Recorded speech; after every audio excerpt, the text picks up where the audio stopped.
All right. As everybody trickles in, if you want to drop in chat, let us know where you're from. Where you're from. It's always interesting to see the spread of where everybody's coming in from. And for those not familiar, you should have a side panel here on the right side of your screen. Two icons down is the chat, and then you can drop it in there. I saw some New York City representation here in the house. Glad to see it. Couple from Canada. I don't know about you guys. I have done more stuff in the last 2 years with people out of Canada than I have probably my entire career. Huh. We have Warsaw. We have Copenhagen. Very eclectic representation, global. Always fascinating to see where everybody's coming in from. All right. While we wait for the remainder to trickle in, I'll go ahead and do some quick housekeeping. So on the side panel, directly underneath the chat icon is the Q&A icon. As you guys have questions throughout, please go ahead and drop your questions there in the Q&A section as opposed to the chat section. It makes it a whole lot easier for us to manage those and make sure nothing gets lost in the shuffle. If you drop it in chat, not the end of the world. We can still go find it there, but certainly makes it easier for us to manage if you drop it in the Q&A section. We will set aside 10-ish minutes towards the end of it for Q&A. So as things occur to you, please go ahead and drop those in, because inevitably people forget if they wait until the end of it. And we can get to those then, unless there's something super pertinent to the conversation at that moment, then we can take a minute there and go ahead and answer that one and in context as we're in the process. I think that pretty much covers all of the housekeeping items. So my name's Jason Hubbard. I'm COO here at RevGenius. We are excited to have Mark here with us from DealHub. Mark, I'm going to hand it over to you and let you take it from here. All right. Thanks a lot. First of all, thanks everybody for joining. To all the folks on this side of the Atlantic Ocean, happy Thanksgiving. I hope you all had a lot of turkey. I know I did. And thank you very much to the RevGenius team for putting together this awesome event. And I'm a consumer of these events and have been for a few years now, and just really appreciate this community. And thank you to my co-host Natalie. So we're gonna be talking about some really, I think, pertinent topics, because we're coming to the end of the year and starting a new year, and the being able to make better decisions, analyze, plan, and kind of evolve to meet the changing needs of a changing market, I think, are as important today as they've ever been. So we're really going to be able to kind of dive a little bit into those topics, and I'm going to get to pick Natalie's brain. And I'm joined today by Natalie Furness, who's the founder and CRO of RevOps Automated, and it's a technology consultancy. I think she's just a really fantastic thought leader in this space, somebody I learned from immensely, and really excited to hear what she has to say. My name is Mark Lerner. I'm the Director of Growth Marketing at DealHub. We are an agile CPQ for a new era of sales. And I think, that's quite relevant to some of the topics we'll be covering today. Natalie, do you want to kind of tell the audience a little bit about yourself before we go forward? Yeah, thanks for the introduction, Mark. And first of all, hi to everybody who's here. Thank you so much for taking the time to join myself and Mark for what I think is going to be a fantastic discussion. So yeah, Mark was exactly right. I run CRO, a RevOps consultancy.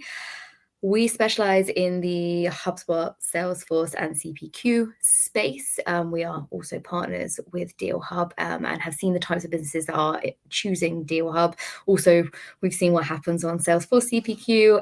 And I suppose we are blessed with seeing the changes that are happening so very quickly across so many different industries, different size businesses, all at the same time. So whether you're in the audience thinking about your business as a startup, as a scale up, or as an enterprise, please do ask relevant questions, because we work with startups, scale-ups, and enterprises. So I've probably got a use case or an example or somebody who is suffering or experiencing the same challenge that you are, that hopefully I can just give you free insights into those kind of things. So hopefully this will give everyone a ton of value. Yeah, and I think we can dive right into it. The kind of core idea that we focus on is to be able to be a decision maker and better analyze and plan and execute those revenue generating strategies in a business environment that's has a pretty high level of complexity. Mm-hmm. Maybe we can start by talking a little bit about some of those challenges and the complexities that exist in the market or in the space today, and where they come from, and what the specific challenges are around them. So to kick things off, we over the last few years, it seems like we've dealt with a decade's worth of change in just a few years. From the pandemic kind of changed everything, and then the macro environment, the macroeconomic environment has shifted things. So the complexities in revenue generating strategies, where do you think those are today, and what are they? Yeah, so I think it's quite important that we have a look at maybe some of the ways in which businesses are trying to accelerate their revenue growth, kind of starting with maybe the more commonly known ones, and then I'll talk a little bit about some of the less well-known ones that we're starting to maybe see develop here. So, I mean, traditionally, those of you who come from a very sales background, sort of like account-based sales or sales outreach, or sometimes it's even called, there's so different ways of sales. So sales very much focused on this one-to-one, reaching out, trying to generate net new revenue and focusing on how we do that better. Now, businesses are still trying to figure out how to do that. That's a great way of growing your net new revenue.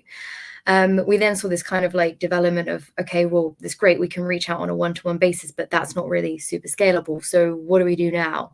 Inbound marketing. How can we put assets out there one-to-many to attract people, to then pull them in, so that we are reaching out one-to-one and attracting in, so we are increasing the amount of revenue in our pipeline.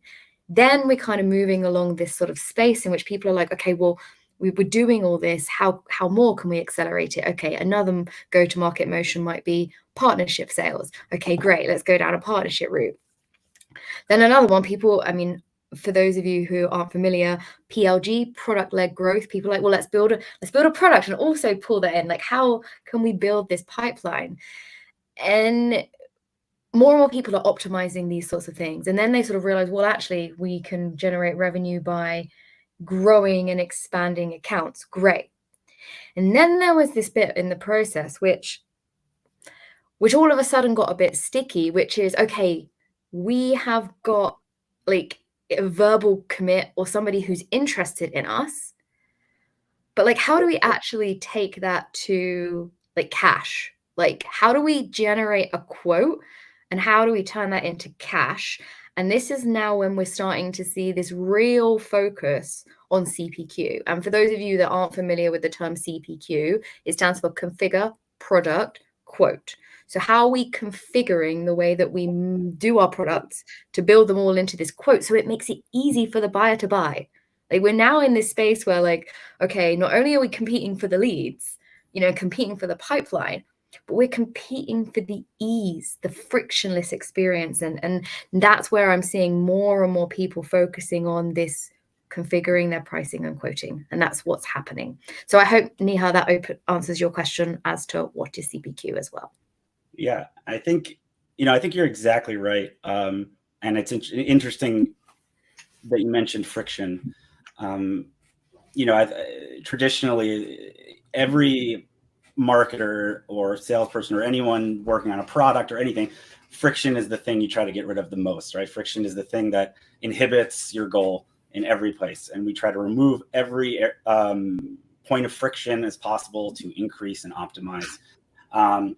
And I think that, the focusing on areas of friction as a way to, increase those revenue generating strategies and their effectiveness is really an interesting place to start. you were talking about, that level, that space from having a verbal commitment to cash and even beyond, right? So, you have the initial sale, but when we're dealing with subscription businesses and SaaS, there's the continuation of, retaining customers and also increasing their lifetime value.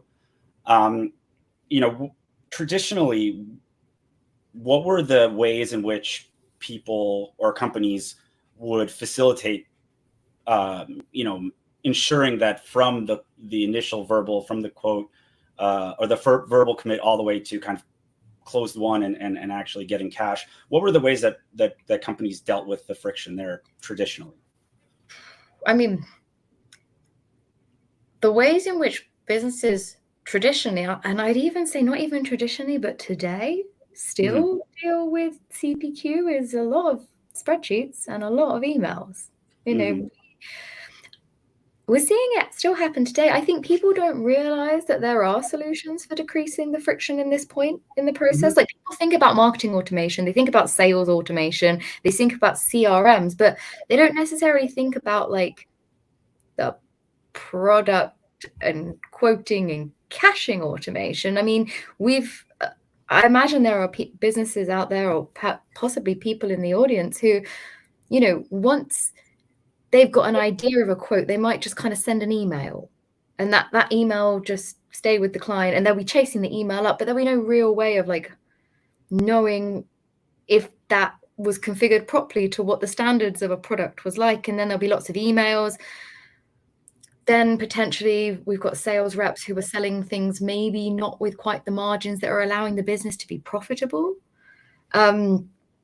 And then, you're potentially putting stuff out there that you're then having to retract or change or say, I'm really sorry, this rep didn't quite get this right. It didn't go through our right approval systems. And, there was a lot of mess happening. It's getting better now. I think people are using some of the tools that they have at their fingertips. So people who have, for example, HubSpot or even Salesforce Cloud or Microsoft Dynamics might be setting up some basic product lines.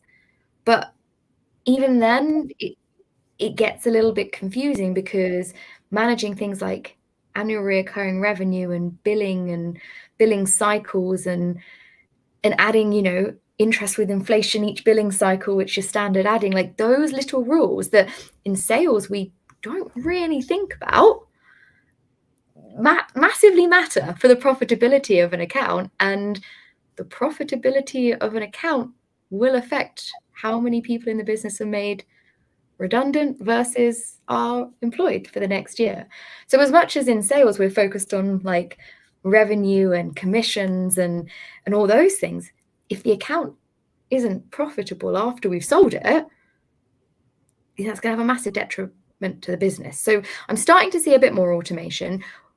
Those who are really leading in sort of the forefront are implementing more, if they're in B2B, they're implementing more refined CPQ systems. So DealHub is of course one of them, where you can put rules in, and product rules. So you can set up a amazing product inventory or product library.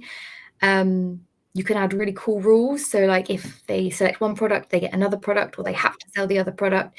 Even things like adding sort of suggestions for reps of things that they can upsell, like without reps having to think, which is amazing. And if they hit a certain criteria or a certain amount, it has to go through a certain level of approvals automatically, which is super handy, because as a rep, then you're not having to think, what do I have to do next? You just bam, bam, bam, speeding stuff up. But what I like the most, and what I'm seeing happening more and more, especially within the bigger companies, is this idea of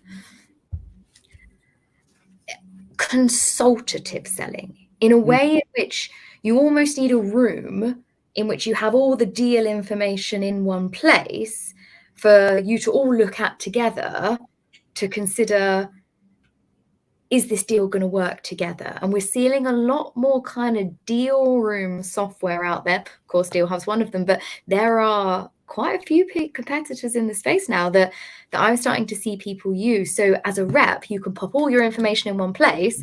So instead of just sharing that information with one person and expecting them to cascade things out, you can then cascade that one deal room to a ton of stakeholders, and then they can all have input in this sort of buying process. And I'm loving some of that innovation that's happening right now.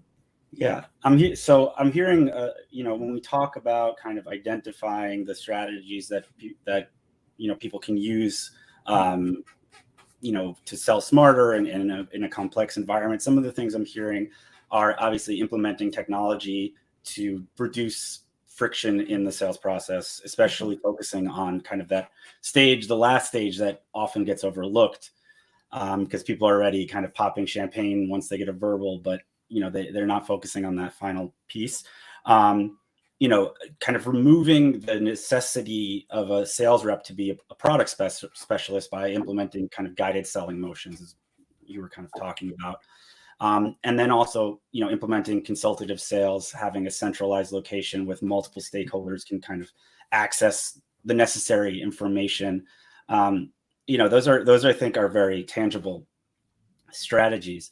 I think where I think it gets really interesting is, the idea that you can create use your sales process as a competitive advantage, right? Because we're in such a competitive environment, and there are these levels of friction that kind of drive people away when in the process of closing a deal.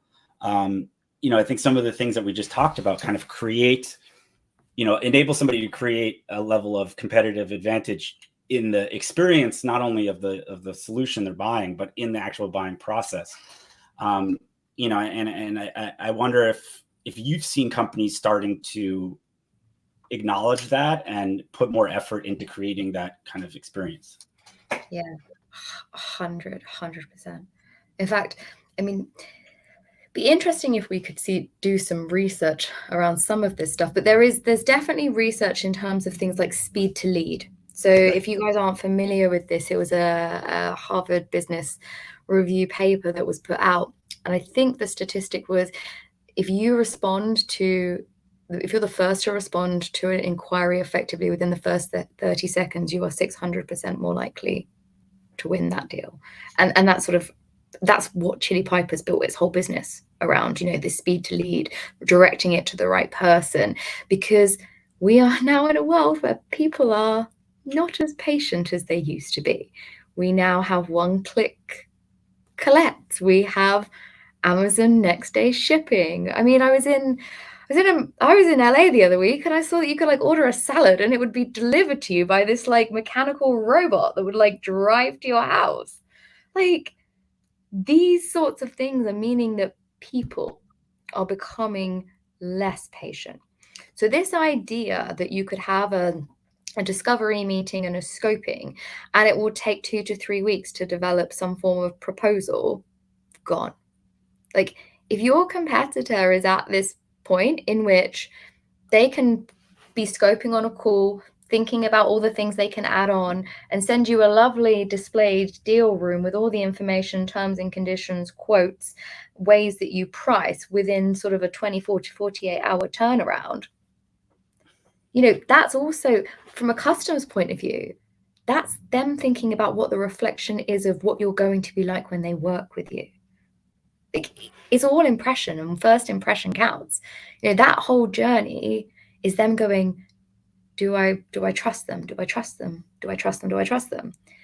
And if there's part of your process which tarnishes that trust, so you get pricing wrong, or the T's and C's aren't matching what you said in the call versus what happened in the T's and C's, all of those little things eat away at trust. And we know trust is critical, especially for these bigger deals.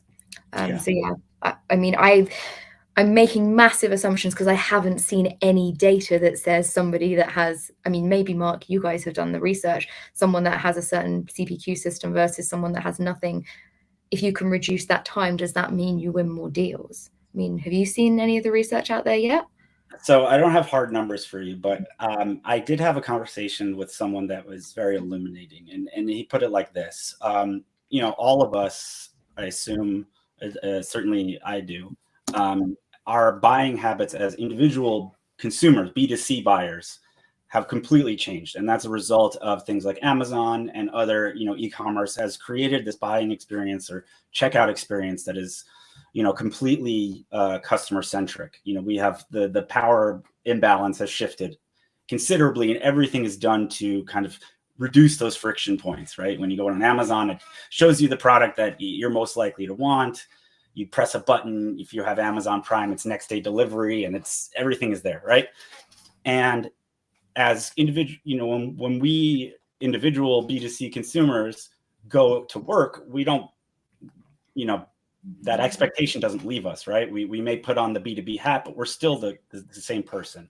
And so the buying experience expectations of business buyers have shifted as well. There may have been a lag, but there is an expectation of a better buying experience. And so the people, B2B buyers' willingness to accept friction and, frustration has decreased. And so I think, it's just kind of obvious that those things would be true, because even just my own experience, I'm in the same way.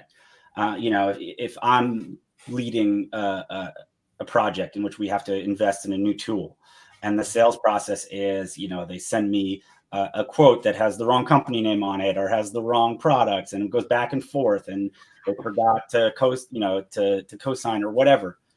If I'm seeing that kind of friction in the process, those are big red flags for me. Whereas, previously may have just kind of chalked it up to like, well, that's the world we live in. It's not the world we live in anymore. And so there's definitely this, shift that I think the B2C revolution has impacted the B2B revolution, and has really pushed companies that do B2B selling to focus more on that experience, on the the B2B checkout experience. Yeah, and especially as, let's face it, the line items are a lot more expensive than a book on Amazon. I think these buyers have the mindset of, if I'm spending 40K per year on this, why should this be anything less than superb? Right.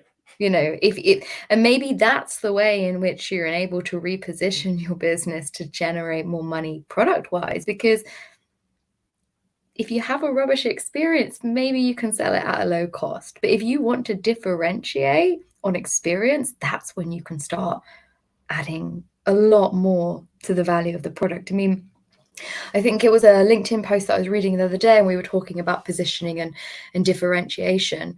And for any of you that use Gong, I mean, Gong is a market leader in what it does, and it prices as though it's a market leader. Whereas if you actually look at the feature breakdown and compare it to some of the other tools that are out there at a fraction of the cost, you sometimes question, well, why am I spending that amount? But it's the trust in the brand, it's the experience, it's the way in which those sellers sell, the brand positions itself, and the experience that it gives all the way up to kind of deal one. Yeah. I think trust is a huge aspect, and especially in an environment where budgets are being slashed, there's a lot more pressure being put on teams to be thoughtful about their spend, to consolidate. There was a world we lived in where everyone got to get their best in class, little tool, and then we'd figure it out later in terms of making them all work together. And I think we're seeing a lot of consolidation and expectation of, well, if we can get 80% of it with the tool that we already have, and then maybe we can figure out the rest, it'd be better than having a separate tool that costs more. I wanted to take this, we've covered, I think, about 3 or 4 main points about the current environment and some of the things that people can do to kind of sell better in that environment.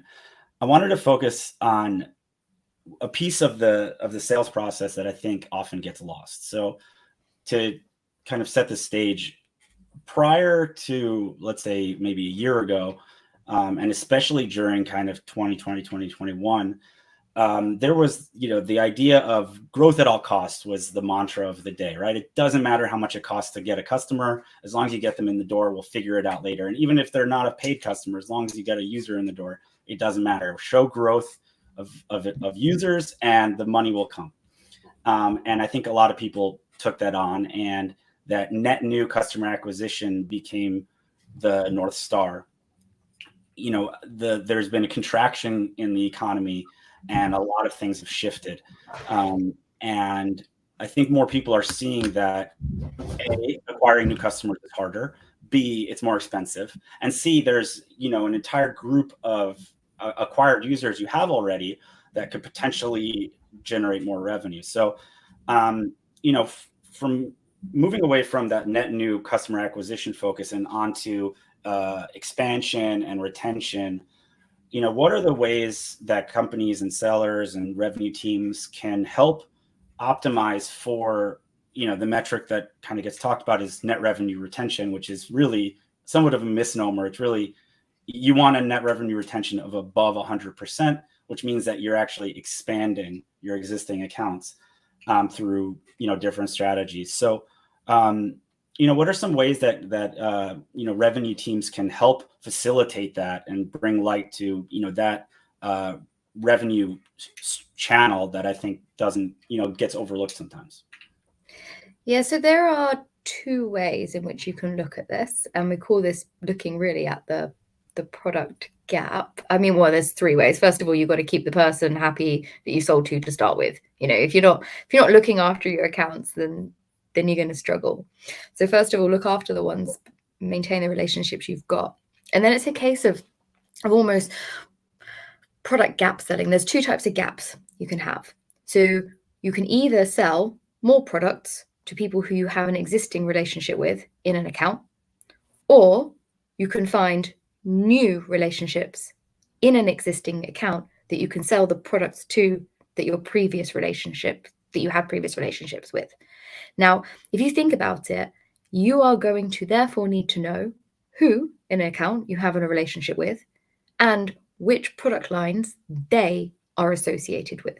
So it's no good sort of saying, okay, well, this account has bought this product and therefore that's done.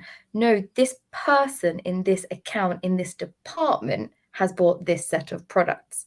Are there other departments, or is there another part in the business that perhaps we could go to that person and say, well, we've sold these products to you, looks like you're getting on with them. Is there anyone else in the business that you think might also benefit from this value? And then maybe we could approach them as well. So that's new relationship, same product, or same product and same relationship, new product. You therefore need to look at all of your product line items and say, okay, well, if historically we look at what other people have either bought or expanded into once they've got product A, let's say if they get product E, typically someone then goes on to buy B, C, D. So if you're looking in your database and you can create some active lists of has purchased product A, but has not purchased B, C, D, then you can actually create a pool of people who you are more likely to be able to close expanded revenue with. And the same thing of, oh, well, I have relationships with these people in the accounts. Some of them are associated with deals versus others are not associated with deals. Can I get introductions to them? So we're seeing a lot more of that, but it does require you to be able to track the product line items to the person and the department within the account. And you'll all have slightly different ways of selling. Some of you will have licenses that are just across an account. Some will be departments. It is really number of licenses. If say, for example, Coca-Cola's got like hundreds of thousands, probably millions of employees, how many licenses have you got in there? Because the likelihood is you haven't acquired the whole of Coca-Cola. I hope that makes sense. Yeah, and actually, for this point, I actually do have some stats that I've been, I've looked at recently. So first of all, the success rate for expansion, an expansion sale, expanding an existing account, is something like 60 or 70% greater than net new. And the customer acquisition cost payback period is, it's, I think the industry standard was something like 18 months, depending on, size and things like that. Within that cohort, the average was 3 months for the cost of acquisition payback period. So it costs considerably less. It succeeds at a much greater rate. And in general, those are much stickier, because if it's already a happy customer and they've been around for a while and they're expanding, not only are you already, you already have a built-in kind of credibility, but you're just kind of creating even more stickiness within the account, and makes it harder for them to rip and replace it. Because if you're only kind of embedded into one organization within a company, it's tough to rip it out and replace it, but it's doable sometimes. If you are, embedded in 2, 3, 4, or 5 different organizations of the company, it becomes increasingly more of a challenge for them. And so it does really have a lot of benefit and value there. And I feel like, this is a mantra I've been kind of screaming from the mountaintops lately, because I think, and maybe you can, Natalie, you can speak to this. In something like 2021, there was a considerable amount of venture capital that kind of flooded into the market, and a lot of startups kind of rode that wave on, let's say, expanded valuations that maybe not necessarily have been justified. And, that wave has crashed, so to speak. And I still see some founders and CEOs kind of thinking that what we're in right now is, just a period of time that, and we'll kind of revert to the norm, which in their mind was, 2021. Whereas, I'm really, I strongly believe this is the norm. We're in a new world now. And I've seen some founders, some leaders that haven't quite, accepted that. Do you see that as well? Or do you think more people have acknowledged that we're in a new world? I think founders that have gone out to raise, who have been turned down because they've been unable to show profitability, have realized. There's been more than 1 or 2 founders that I have come across who have gone out to raise capital, to have been met by, okay, we love your product. We think you've got a great market. The TAM is awesome. We think you're going places, but there is no sign of profitability in your business right now. And therefore, how can we be sure that we're going to 10, 20, 50, 100, 200x our investment? How can we be sure? How can we trust you? And I think it's the same thing. Yes, of course, the first seed or angel investments that you're getting early, first of all, those checks have got smaller because people don't want to take as much risk. But also those people, they're betting on a founder, they're betting on the first few salespeople, the enthusiasm, etc. But as soon as you get past that kind of Series A, it's about operations. It's about, what is the cost of acquiring a customer? What is the cost of servicing a customer? And, is the lifetime value minus the cost of servicing a customer more than the cost of acquiring a customer? If it's more, how much more? Which will give you the results of how much X the profit margins are going to be and how scalable that business is. And, if you are working in sales or are in an organization, if you can get your head around some of these profitability sort of markers and where the business is going, you will have a much better understanding of how likely it is that you're going to be able to stay in that business for a long time. If you've been promised equity or shares when you joined, how much those are really going to be worth. Because great to have a great idea, but business is about profitability. It's about making money, not making money that then we waste on servicing a customer, making profit margins. So I think everybody, the whole organization should be focused on, where are our margins? How do we scale? How do we make more by doing less? Yeah. And I think that's a good transition into kind of the next focus, which I think is around, we talked about things are, in a very kind of fluid economic situation, market. We kind of slingshotted back and forth between extremes a little bit, and we're still trying to find our like new normal. And that makes the decision-making process a little bit harder because you don't have a baseline to kind of assumptions that you can work off of. So from somebody in, on a, in a sales organization, a leadership role, what is the framework that someone can use to make decisions on, what to invest in, what strategies to go forward with, what tools to, invest in, what headcount changes to be made? How do you what are some frameworks for decision making in an environment where, things may be very different in 6 to 8 months?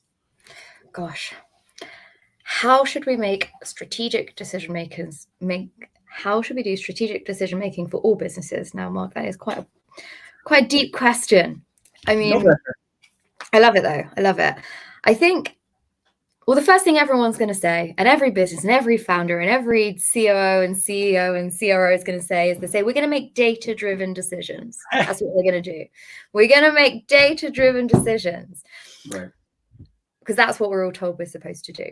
And yes, data-driven decisions are important. The question is, do you have the data to make the data-driven decisions? Because I'm meeting so many businesses, so many sales teams, marketing leaders, CEOs that saying they're making data-driven decisions, but when I look under the hood and look at the data, I'm like, well, if you're making decisions based on this data, likelihood is they're not going to be great. So the thing that we always recommend to businesses before purchasing any new technology or anything like that is have a look at the hygiene of your data. I mean, we do CRM refreshes and health checks and things like that. I'm more than happy to help if anybody does need help here. But what we tend to do is we start with like a life cycle stage project where we will get people to map the number, the volume, and the conversion rates and the acceleration between their stages in their buyer cycle. So this will be typically, and this is not for all businesses, this is just typically what we see. It's usually number of people at lead, maybe MQL, SQL sales qualified lead, opportunity, contract signed, deposit paid, or like cash realized, which matters because a commit is not cash.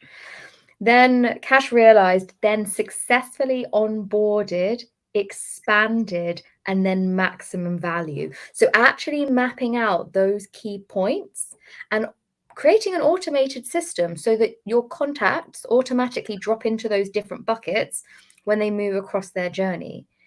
And then if you timestamp them, you can look at the acceleration between all of those stages as well. And then when you're deciding, where do I need to invest? Like, where might I need better tools? You can sit back and look, where are the bottlenecks? Because if your bottleneck is that, you're getting loads of leads in, but none of them are converting to pipeline, you've then got kind of like a potentially an ICP positioning qualification process issue. If your bottleneck is opportunity to commit, then you've got a sales operation problem. If you're finding that you're getting drop-offs between commit and cash, then your issue is more on the CPQ quote to cash side.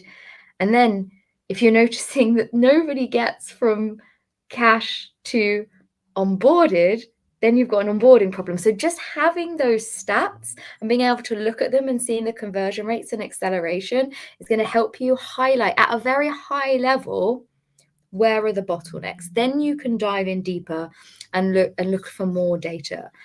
Another thing that I would say everybody needs to do is keep a log of the softwares you're buying and centralize the governance of buying software. The number of organizations I've been into that have got duplicate tools because everybody's kind of been given their own budget to buy whatever they like as a startup, which was fine. as a scrappy startup. But then when you want to scale, you all need to have a process in which everybody follows that's engineered to generate more revenue. So, when you are moving from that kind of like 1 to 50 upwards in terms of employees, even before that, 10 to 20 employees, start thinking about we're going to buy technology together as a team so that we can all use it across the business. So yeah, aligning processes, data, technology systems. Guess what? It's RevOps. Get some RevOps in there. So yeah, that's what I'd recommend. Oh, there's so many different things I can, so many strands to pull on there. Yeah. Starting with the data thing. So I think it's right. I think obviously data-driven decision-making is kind of one of these, terms that get thrown around that, people, I think there are some people that just say it and don't really know what they're saying.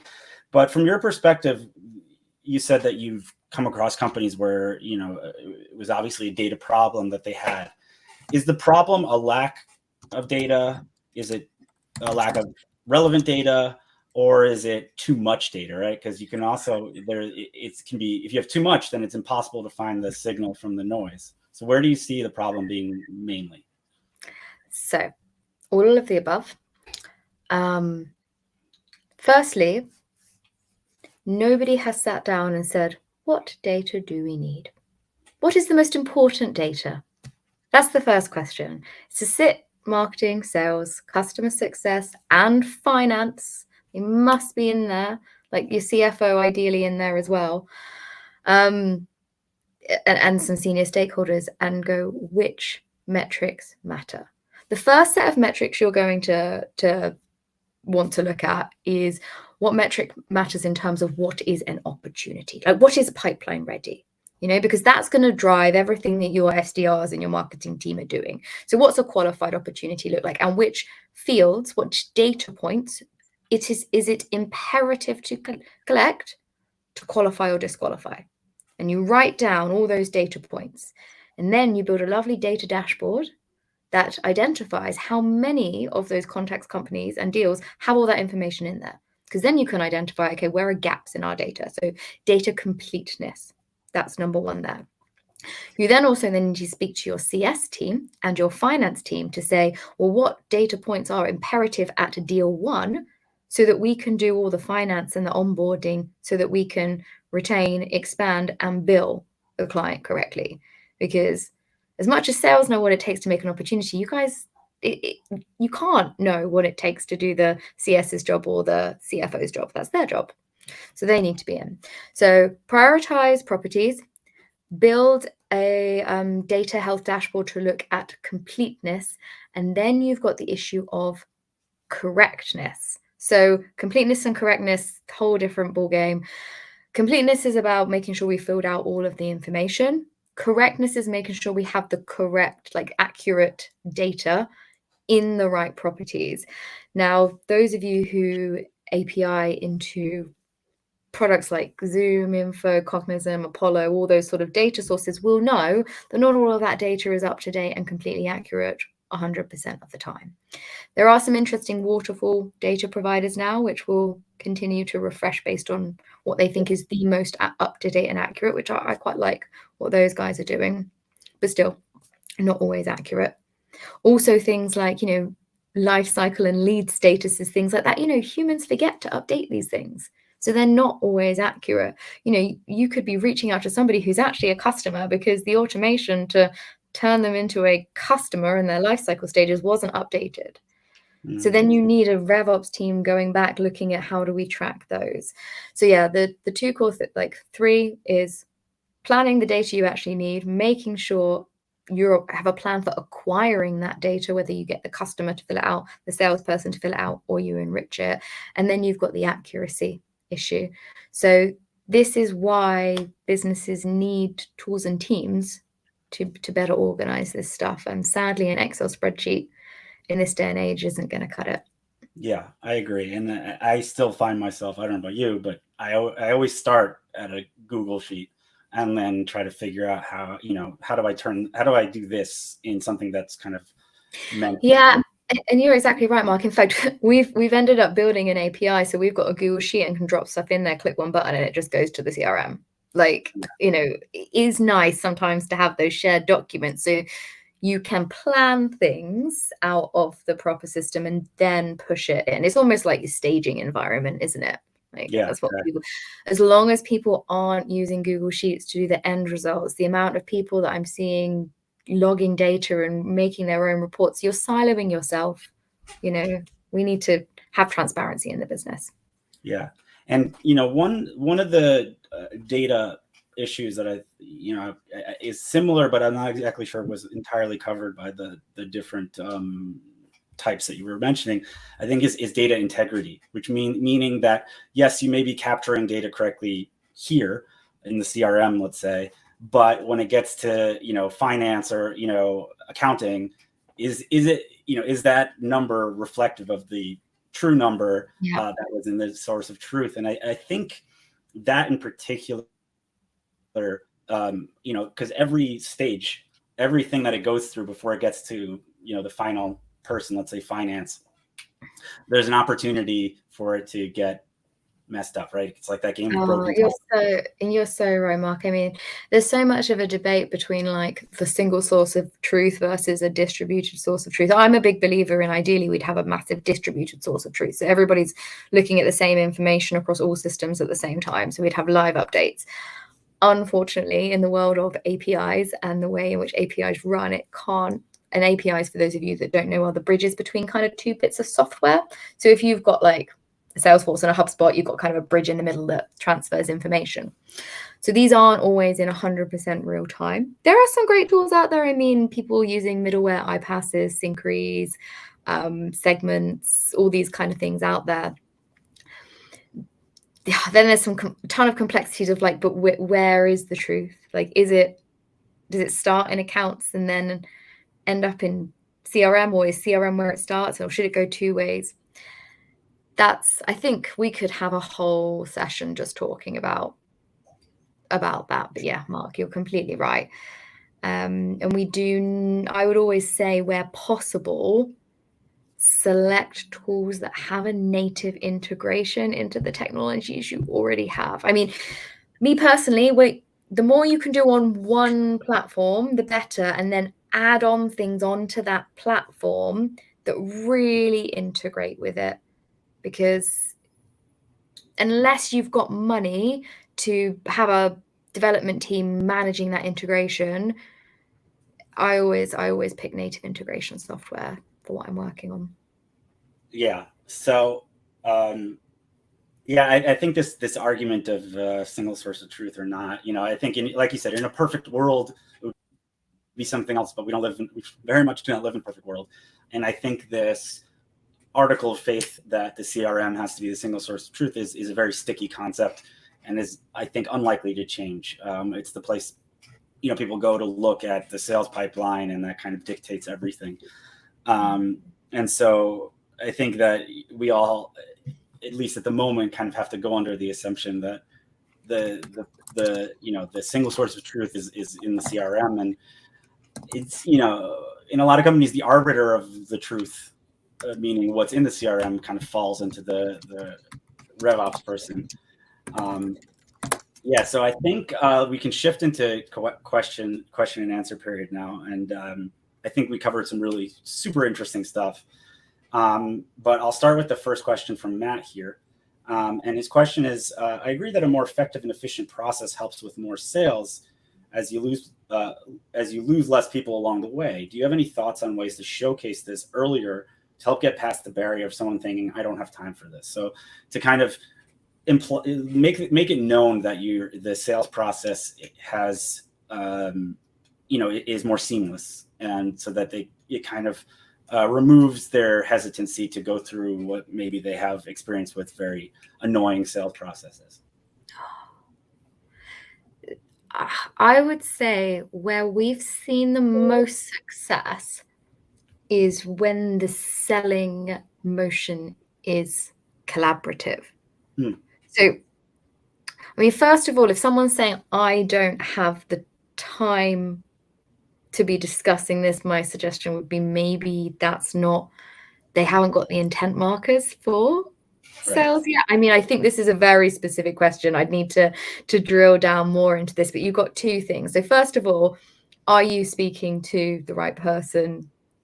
If they don't have a need for it, they're never going to think that they have enough time for it. Or have you positioned it in a way that's enticing enough for them wanting to have the need to talk about it? I mean, sometimes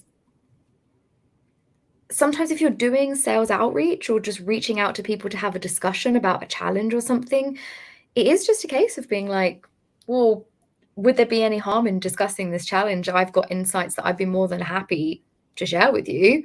At worst, you get some free insights. At best, we continue a conversation.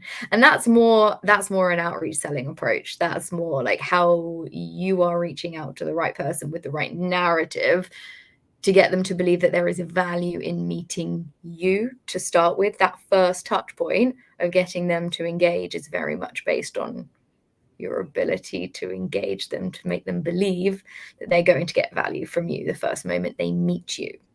Yeah. Now, what we've found helps at that first meet is to walk them through the buying process in a very casual way.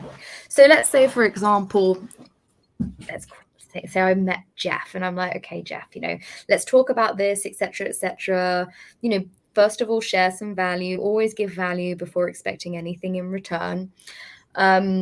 And then at the end, if they're like, oh, well, this sounds interesting, you can say, okay, great. Well, if we do decide to go down this route of looking at a potential collaboration or you purchasing this, the way in which this process will work is typically we'll do a quick scoping session where I can understand a bit more of your needs. We'll reflect on that so then you can make any adjustments so that we can get the right pricing in there for you. Then following that, it will take us a short period of time to get you over the quote, which we would probably suggest that you circulate with your stakeholders and provide us with feedback with. Once we've done that, then it will be a case of us sending over your terms and conditions. We can always send them ahead of time if your legal team needs to see them and vet them beforehand. So we can set up a deal room where you'll have all the documents together, which will make it really easy for all of your buyers to have an opinion on it. And then it's just a case of signing, and we'll get you connected with our CSM automatically, because the way we build our processes is all the information you give me today is logged in our CRM and automatically sent over to our CSM the moment you sign. So it's all about speed with us. So, you can bake that in to that first conversation you have. And because they are now, there's no fear of what's next. There's no worrying about what's happening. You're reassured them.